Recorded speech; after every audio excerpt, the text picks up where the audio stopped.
Antes de eu entrar no primeiro ponto, eu estava lendo esses dias atrás um livro que o Lloyd Jones escreveu e ele disse o seguinte: o Evangelho é algo único.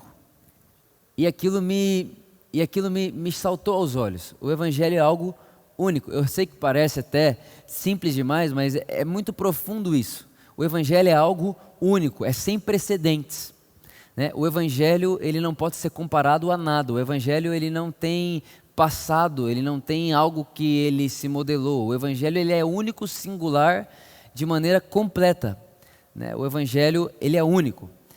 Caso tivesse relação com uma boa conduta, não seria único.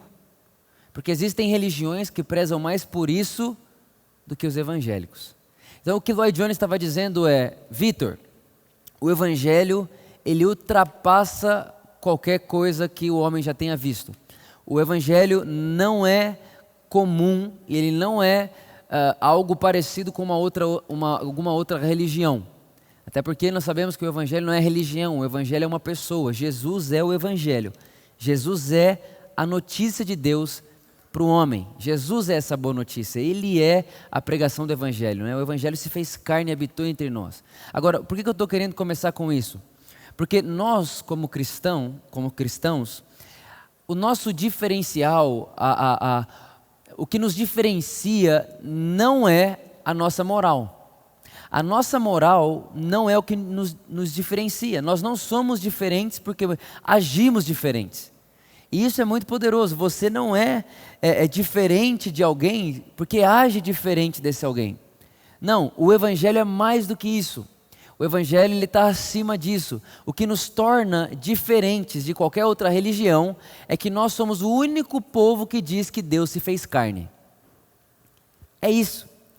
O que torna o Evangelho diferente é que nós somos as únicas pessoas que podem afirmar: um dia Deus se fez homem. E como homem, foi um bebê, nasceu de uma virgem, quando nasceu foi parar numa manjedoura, teve que comer para crescer, bebeu leite de mãe, comeu, teve 10 anos, teve 15 anos, teve 20 anos, teve 25 anos, teve 30 anos, teve 33 anos e nunca pecou. E mesmo sem ter pecado, esse Deus que se fez carne morre como se tivesse pecado por todos. Irmãos, essa é a notícia que nos diferencia de todo o resto. Não é o padrão moral, não é a forma como nós nos relacionamos, até porque tem casamento de ímpio mais feliz do que de casamento de justo.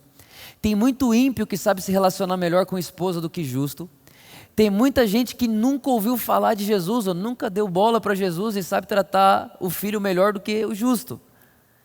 Então não tem a ver com a forma como vivemos, não tem a ver com a nossa moral. O que faz o Evangelho único é que nós somos as pessoas que dizem: Deus se fez carne para me buscar.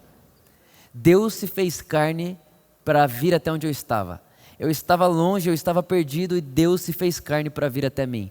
Toda religião vai dizer para você como faz para você chegar até Deus. O Evangelho é a notícia do que Deus fez para chegar até você. E é isso que torna o Evangelho algo único e singular. Infelizmente, a gente aprendeu durante muito tempo que evangélico, quem crê no Evangelho, é quem se comporta de maneira X ou Y, né? Então, se o cara casou virgem, ele é evangélico. Então, ele crê no Evangelho. Não tem nada a ver com isso. O que faz de alguém, no sentido bom da palavra, não religiosa, alguém que crê no Evangelho, não é o padrão moral, mas é a coragem de dizer: Deus se fez carne para me buscar. Isso é muito poderoso. Então tudo que a gente vai falar aqui agora tem que estar debaixo desse fundamento. E eu queria começar com 1 João capítulo 3, verso 1. Se você está anotando na sua casa, vale muito a pena você anotar.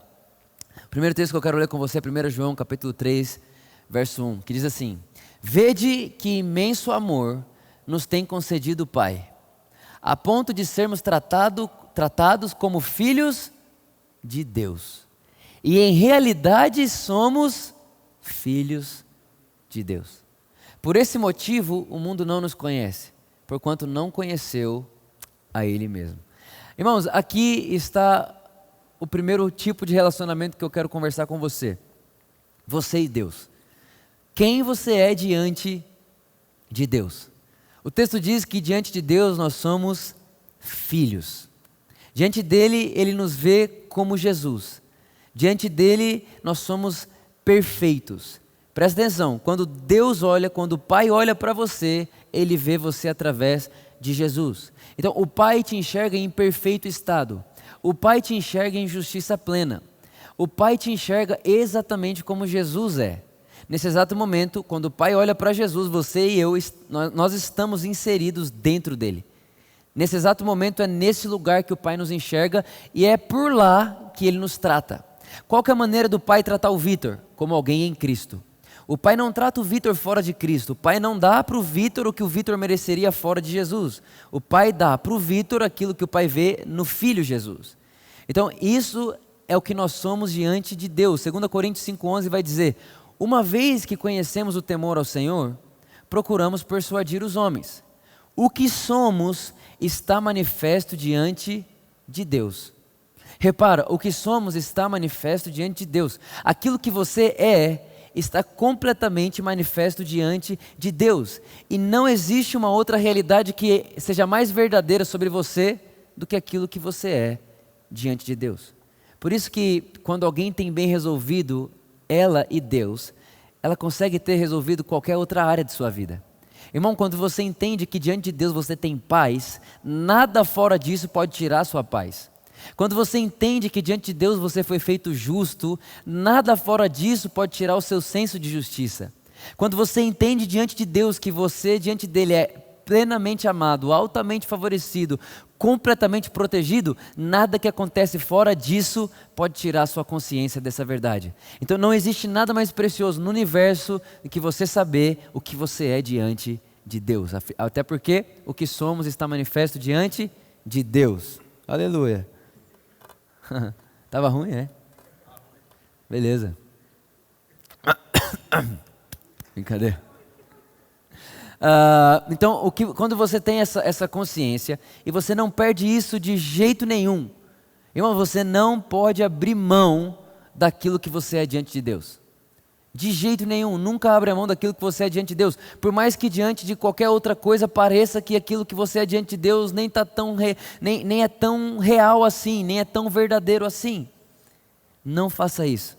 Tenha na sua consciência aquilo que você é diante de Deus. Olha a continuação do texto.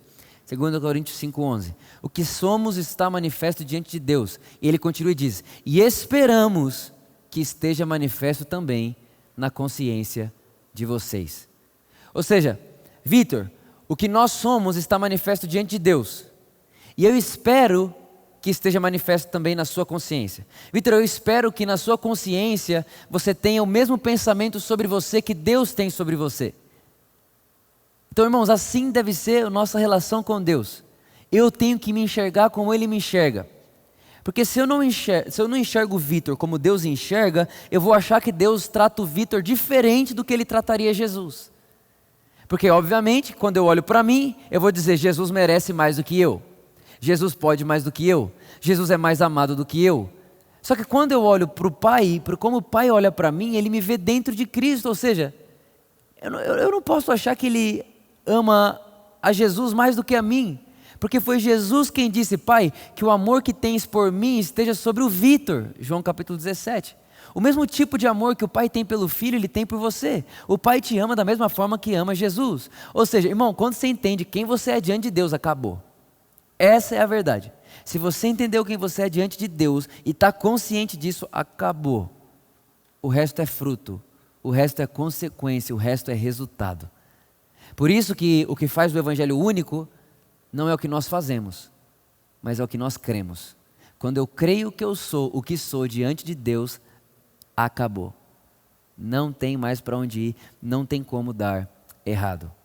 Nada.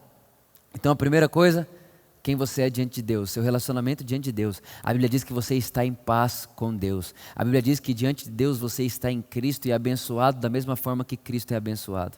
A Bíblia diz que diante de Deus você tem saúde.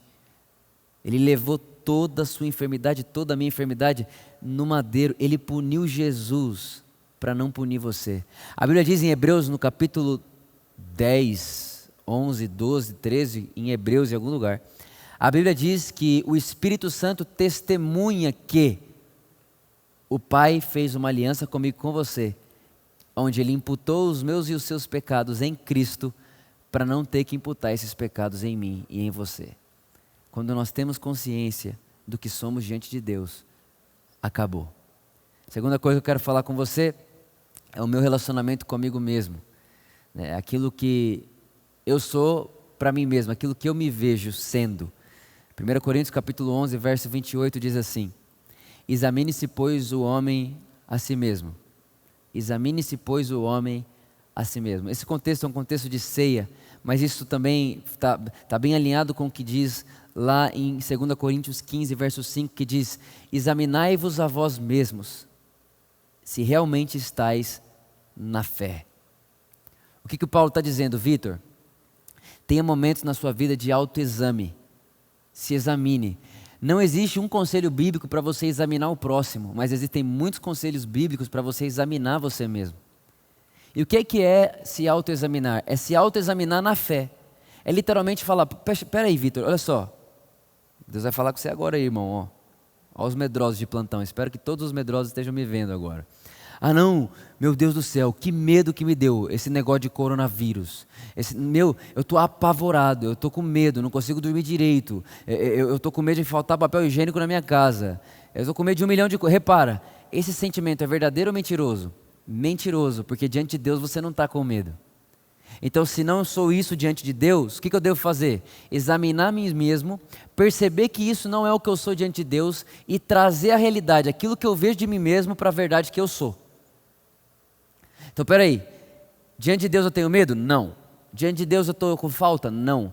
Diante de Deus eu estou provido? Sim. Então, peraí, Vitor, por que você ficou com medo? Da onde veio esse medo? Aonde foi que você deixou de crer? Aonde foi que você deixou de acreditar? Aonde foi? Será que você deixou de acreditar quando você passou a ver jornal demais? Será que você parou de acreditar que Deus é sua provisão quando você começou a ler mais notícia do que pensar o que Deus vê sobre você?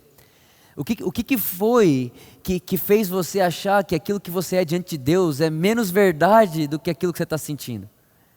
Ou seja, examinei a mim mesmo e agora eu posso literalmente aprumar a minha vida. Eu posso pegar e falar assim: não. Vitor, você andou ansioso essa semana por causa disso. Então não pratique isso semana que vem. Repara, não é que eu estou julgando o próximo, ou julgando a mim mesmo, ou me autocondenando. Pelo contrário, eu estou alinhando a minha alma com a palavra de Deus. É literalmente o prumo. É você pegar o prumo e falar: essa parede está torta.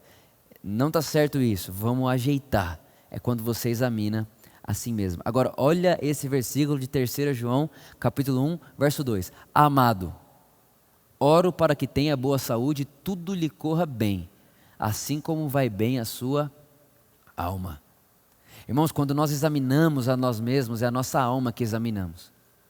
É a nossa emoção, é o nosso sentimento e são as nossas vontades. A alma é aquilo que sentimos, pensamos e queremos. Quando nós examinamos a nós mesmos, é a alma que examinamos. E o apóstolo João está dizendo: tudo te vai bem, da mesma forma como vai bem a sua alma. Ou seja, irmãos, o seu mundo exterior é só uma reação da sua alma. Aquilo que você enxerga fora de você é uma reação da sua alma. Então repara, se você está no momento da sua vida onde tudo que você vê em volta de você é caos, é porque a sua alma está em caos. E por que a sua alma está em caos? Porque em algum momento a sua alma perdeu a verdade do que você é diante de Deus. Por isso que eu disse, se você vive consciente de quem você é diante de Deus, acabou. Eu sei quem eu sou diante de Deus. Está um caos na minha vida aqui, por quê? Porque em algum momento eu acreditei que é mais verdade o que eu sinto, quero e desejo do que aquilo que eu sou realmente diante de Deus. Então, irmãos, olha só. Eu pego o que eu sou diante de Deus, examino a minha alma. Quando eu examino a minha alma, eu trago a verdade do que eu sou diante de Deus para a minha alma. E agora eu vou dizer, peraí, todas as coisas à minha volta vão obedecer à minha prosperidade da alma. O que eu creio em minha alma, a Bíblia diz em Provérbios capítulo 23, como imagina o homem em sua alma, assim ele é. A pergunta é, como você se vê em sua alma? Por isso, vale muito a pena você adquirir essa rotina de se autoexaminar. Para quê? Para que você se enxergue na sua alma como Deus enxerga você em Cristo Jesus. E quando você se enxergar na sua alma como Deus enxerga você em Cristo, então tudo te vai bem como é próspera a sua alma. Olha que coisa maravilhosa. E por último, amados, se o coração não nos acusar, nós temos confiança diante de Deus. Coloca para mim esse daqui, 1 João capítulo 3, verso 21. Quero ler junto com todo mundo. 1 João 3, 21. Portanto, amados, se o nosso coração não nos condena, temos coragem diante de Deus. 22. E recebemos dele tudo o que rogamos, porque obedecemos aos seus mandamentos e fazemos o que lhe agrada. 23. Ora, e esse é o mandamento, que creiamos no nome de seu Filho Jesus e amemos uns aos outros, assim como ele nos ordenou. Próximo. Todos aqueles que obedecem aos seus mandamentos, nele permanece e ele neles. E assim conhecemos que Deus permanece em nós, pelo Espírito que nos outorgou. 25 por último. Amados, não, perdão, 24 mesmo, 24. Aí, acaba aí. É o outro verso de João. Aí, Jesus, eu derramei a água. Falaram que tá feio aqui, irmão. Pronto. Agora não derrubo mais a garrafinha aqui também. Olha só isso, o João está dizendo para a gente o seguinte, olha, Vitor, se o seu coração não te condena, você vai ter muita confiança. Por quê, irmão? Presta atenção, imagina só, você se examina. Isso não é orgulho, isso é humildade. Presta atenção aqui, olha. Você se examina. Você fala, caramba, eu recebi várias notícias ruins, teve várias coisas caóticas, eu não desfaleci na fé nem um segundo. Meu Deus do céu, como eu reagi diferente, olha o que aconteceu. Eu fiz o que Jesus faria, porque eu sou o que Jesus é, eu fiz o que ele faria. Aí você começa a examinar, e aí você percebe no seu coração que a sua alma está em alinhamento com a palavra de Deus. Irmão, isso te dá uma confiança. E aí você começa a ter tanta confiança, que você não anda errante. A Bíblia diz, você não pode ser menino levado a qualquer vento. Quando que isso acontece? Quando você examina você e percebe, uau, eu estou aprumando, a minha vida está em orientação com a palavra de Deus. Espero que tenha dado para entender o que eu estou querendo dizer para você. Quando você sabe quem você é diante de Deus e relaciona isso, examinando você mesmo e trazendo as verdades do que você é diante de Deus para a sua relação com você mesmo, e você começa a se relacionar com você como Deus se relaciona. Então você não se relaciona mais com você como perdedor, mas como vencedor. Você não se relaciona mais com você como pecador, mas como justo. Você não se relaciona mais com você como imperfeito, mas como perfeito. Aí você fala, mas eu sei que eu errei, e quem erra não é perfeito. Mas o que eu sou está manifesto diante de Deus e não diante das minhas obras. O que eu sou está manifesto diante de Deus e não diante dos meus erros. O que eu sou está manifesto diante de Deus e não diante das crises e das más notícias. Eu não sou o que eu faço. O Evangelho é único porque eu creio no que Deus fala e não no que eu vejo. Por isso que ele é único. Nós dizemos, Deus que se fez carne veio até mim e me buscou aonde eu estava, sem que eu pudesse ir até ele. E por último, a sua relação com o próximo. Tito capítulo 3, verso 8, o apóstolo Paulo diz para ele, fiel é essa palavra, e quero que, no tocante a essas coisas, faças afirmação, para que os que têm crido em Deus sejam solícitos na prática de boas obras. E ele termina dizendo, tais ações, olha só isso, aqueles que creem em Deus se empenhem na prática de boas obras. Tais ações são excelentes e de grande proveito para a humanidade. Repara, o texto está deixando claro, boas obras são de proveito para a humanidade e não para Deus. Deus não mensura ninguém pelas obras. As obras são de grande proveito para os homens. Para os homens as obras têm valor, para Deus nada muda, irmão. Por quê? Porque não tem uma obra que chegue perto da obra de Cristo. Deus nos vê mediante a obra de Cristo, não tem obra alguma que o Vitor possa fazer para valorizar mais o Vitor do que ele já é valorizado na cruz. A verdade então é que as minhas práticas de boas obras não mudam Deus, e não muda Deus a meu respeito, e não muda quem eu sou. Quem eu sou é o que sou diante de Deus e nada pode mudar isso. Agora, quando eu pratico boas obras, então as pessoas enxergam as boas obras em mim. E quando as pessoas enxergam as boas obras em mim, olha o que Jesus disse. Jesus disse lá em Mateus capítulo 5, verso 16. Assim brilhe também a vossa luz diante dos homens, não diante de Deus. Assim brilhe também a vossa luz diante dos homens, para que vejam as boas obras de vocês. Jesus está dizendo para os discípulos, e glorifiquem ao Pai que está no céu. Está dizendo exatamente isso. Vitor, as suas boas obras não são para Deus. As suas boas obras são para os homens. E quando os homens enxergam as suas boas obras, eles glorificam a Deus e não as suas boas obras. Irmão, deixa eu te falar, as boas obras não glorificam a Deus. O que glorifica a Deus é a obra de Cristo. Agora, o que as boas obras fazem? Fazem o homem que assiste às boas obras glorificar a Deus. Então, o que glorifica a Deus não são as obras. O que glorifica a Deus são os homens. Deus não está nem aí para as suas obras. Nem aí. O que você é por causa da obra da cruz e não por causa da sua. O que você é está manifesto diante de Deus, e o que você é foi Jesus que fez em você. Agora, Vitor, então eu não preciso fazer boas obras? Irmãos, a verdade é que a Bíblia diz que em Cristo Jesus, o Pai preparou de antemão as boas obras para que você andasse nela. Repara nisso. Eu não construo o caminho das boas obras. O Pai fez o caminho e hoje eu só ando por ela. É a mesma coisa de eu falar para você, para mim chegar aqui na igreja eu passei por algumas ruas, mas eu não sou o construtor da rua, eu só passei por elas. Da mesma forma o Pai fez a rua da boa obra, eu só passei por ela. Por isso nem a origem da obra está em mim, tudo veio dele. E tudo volta para Ele. É só sobre Jesus. Tudo é para Ele, tudo veio dele e tudo volta para Ele. Agora repara, Jesus ele diz, Vitor, não vale, não é para pegar uma lâmpada e esconder ela embaixo da mesa, mas é para tirar a lâmpada debaixo da mesa e colocar ela no mais alto lugar. Alguém fala, vai colocar ela no mais alto lugar para glorificar a Deus? Não. Vai colocar ela no mais alto lugar para que mais pessoas vejam. E as mais pessoas elas vendo aquilo, glorificarão a Deus. O que glorifica a Deus não é você no alto lugar. O que glorifica a Deus é as pessoas olharem para você e dizer, uau, isso é obra de Deus. É aí que Deus é glorificado como resultado das nossas boas obras.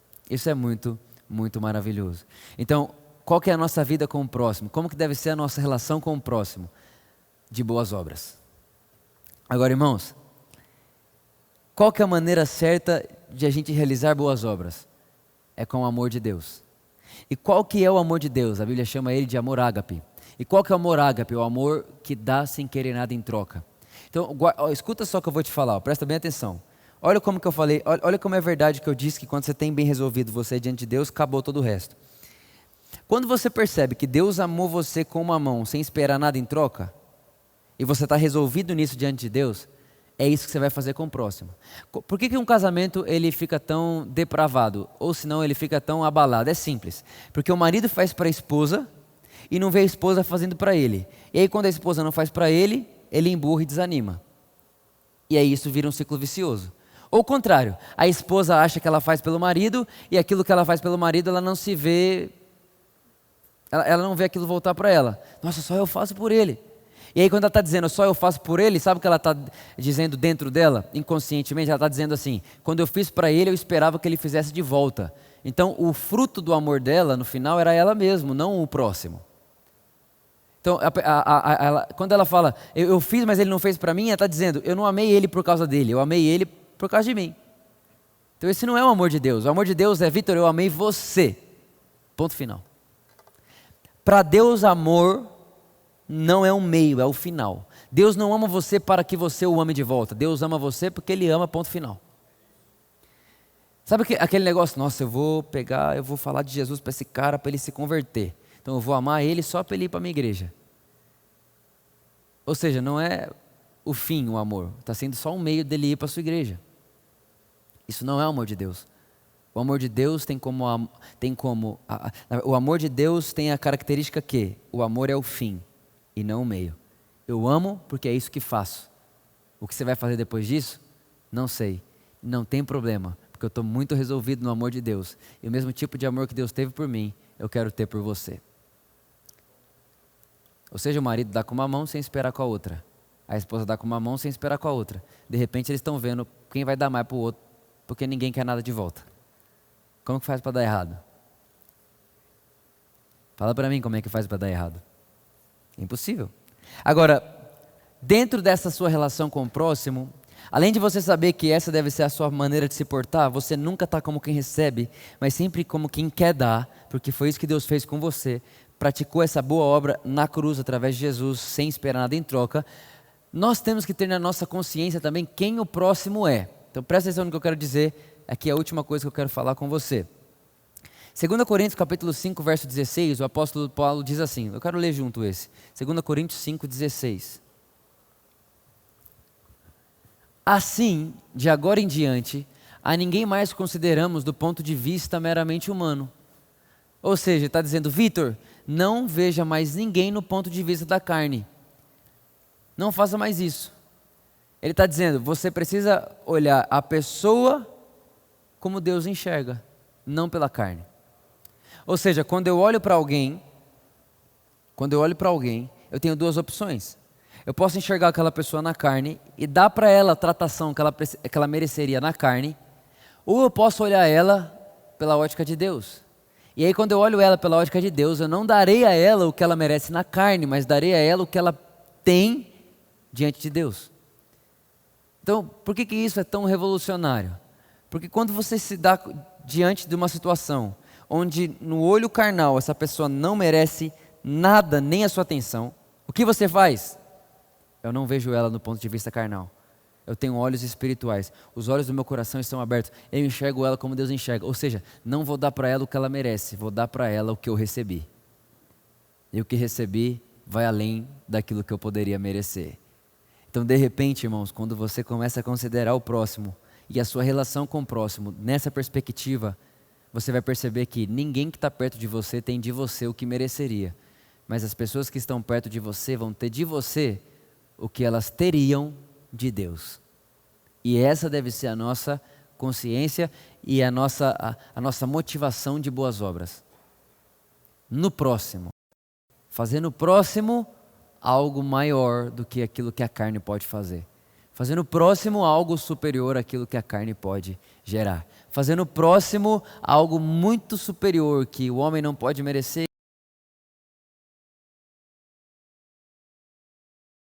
O próximo, porque eu não considero o próximo no ponto de vista da carne.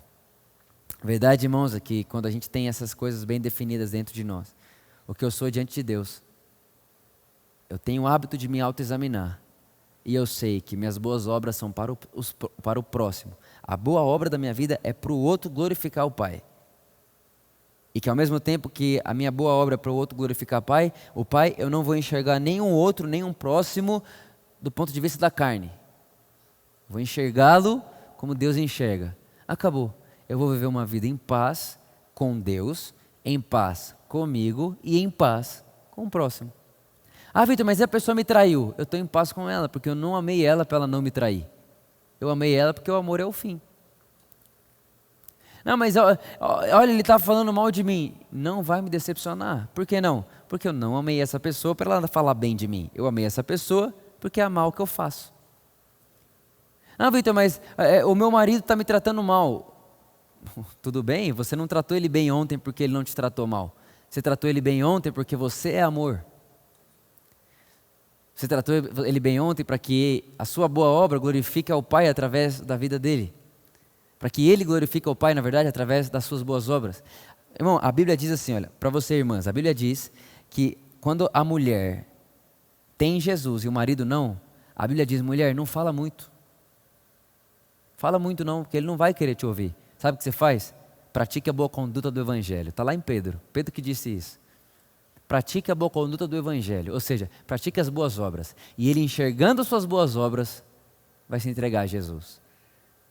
É assim que nós devemos portar a nossa vida, meus irmãos. Diante de Deus, somos o que somos por causa de Cristo.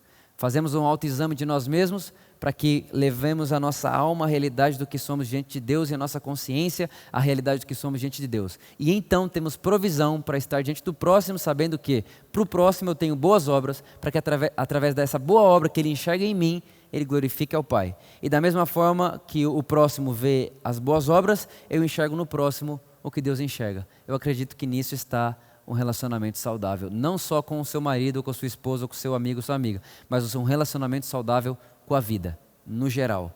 Tanto você e Deus, tanto você com você mesmo, quanto você e o próximo. A verdade é que se você crê em Jesus, o seu relacionamento com Deus já está definido. Não tem mais o que você fazer para melhorar Ele.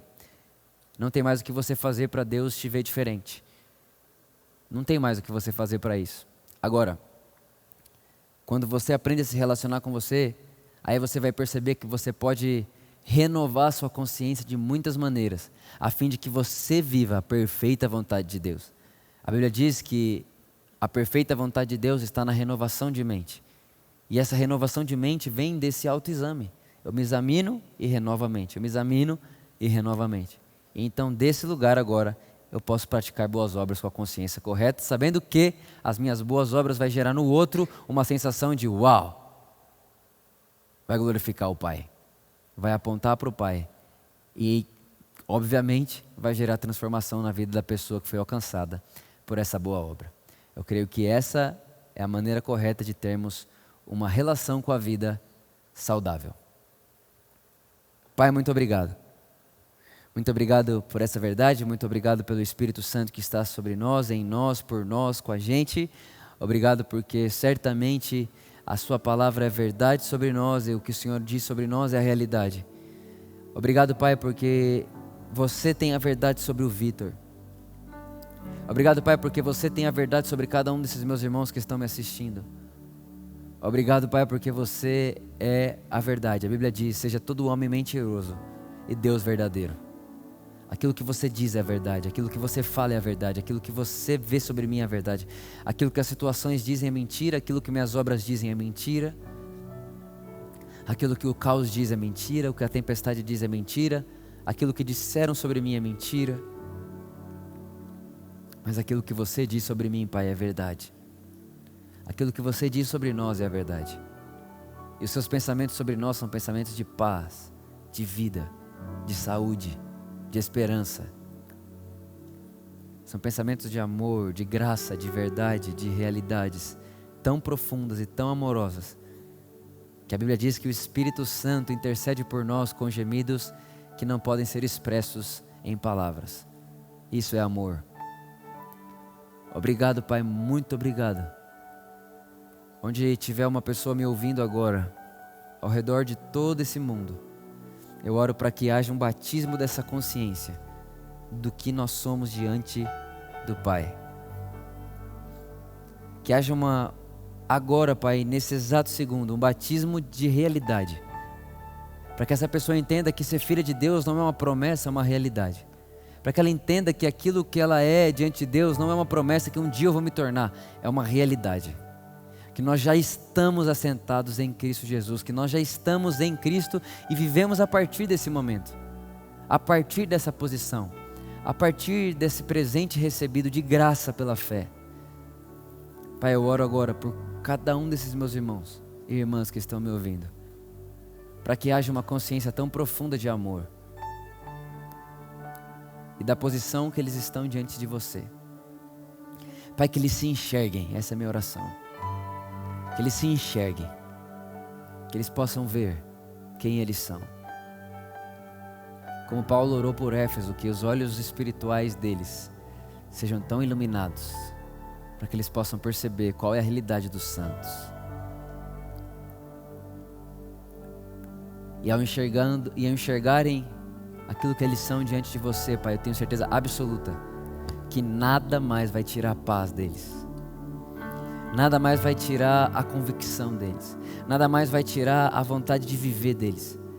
Todo sentimento de depressão, de angústia, de desespero, de ausência, de falta, de miserabilidade vai ser totalmente destruído dentro da alma, da consciência desses meus irmãos, porque aquilo que somos diante do Pai é o que de fato somos.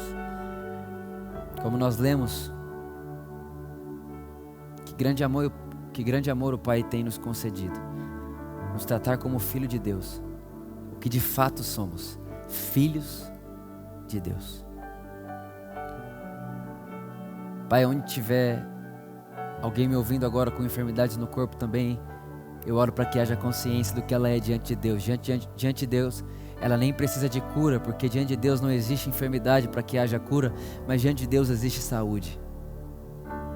Então, onde quer que a pessoa esteja agora, Pai, que haja uma realidade de uma convicção, de uma certeza absoluta de que diante de Deus nós temos plena saúde, vigor, força física.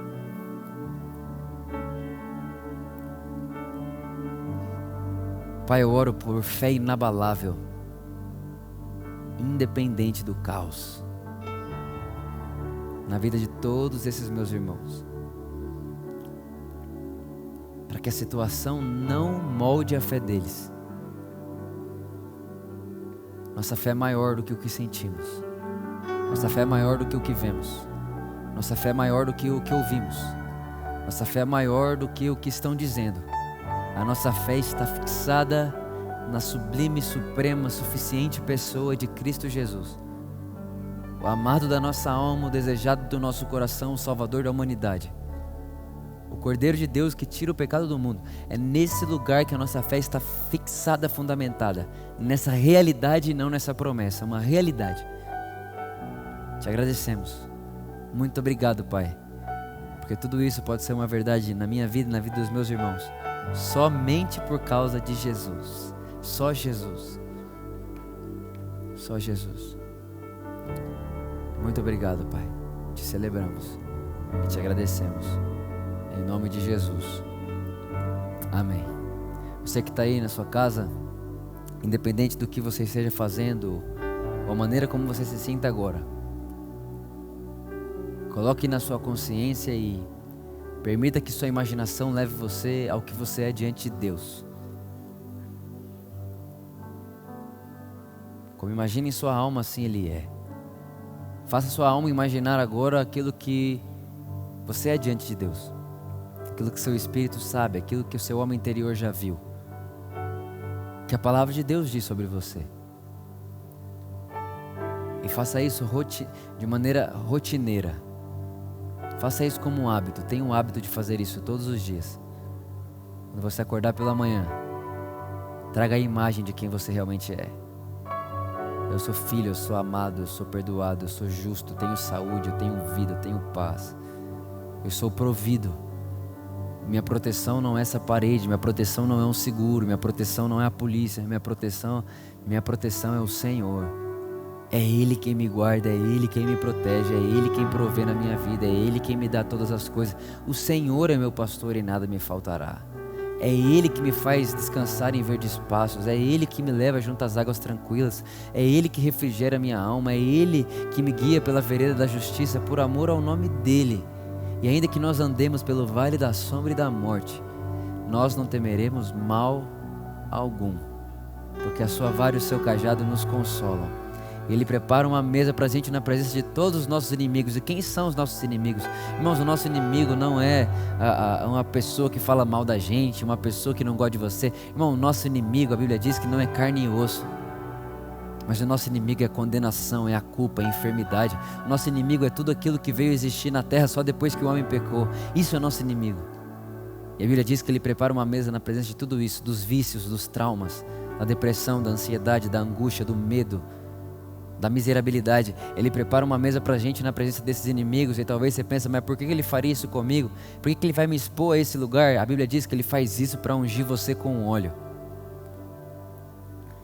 para que todos seus inimigos vejam que o Pai te ungiu com óleo. E não só te ungiu com óleo, mas fez a sua vida transbordar. E Ele me unge com óleo e faz o meu cálice transbordar.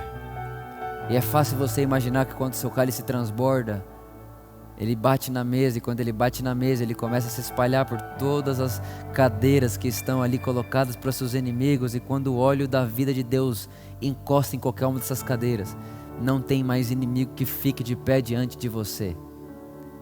De repente, quando você vê aqueles inimigos que estavam te assombrando na sua alma, já não estão mais. Quando você percebe aqueles inimigos que eram contra você já não estão mais lá, aquela tentação que você tinha e era tão forte, ela já não está mais lá. De repente, quando você percebe aquele vício que você tinha, já não está mais lá. Mas o que aconteceu com ele? Ele viu que você foi ungido com um óleo, e esse óleo que Deus ungiu você transbordou, e esse transbordar do cálice que é a sua vida tocou a mesa que é a sua história, e quando ele toca a mesa que é a sua história, todos os inimigos têm que ir embora, porque a Bíblia diz que Deus é luz e nele não há treva alguma. Toda vez que a luz aparece, a treva tem que ir embora. A treva não subsiste na luz. Estamos certos de que Deus é luz, e que se Ele é luz e Ele está em nós não há treva alguma. É isso que somos diante de Deus. E é isso que fazemos quando examinamos a nós mesmos. Começamos a expulsar as mentiras, a estabelecer as verdades.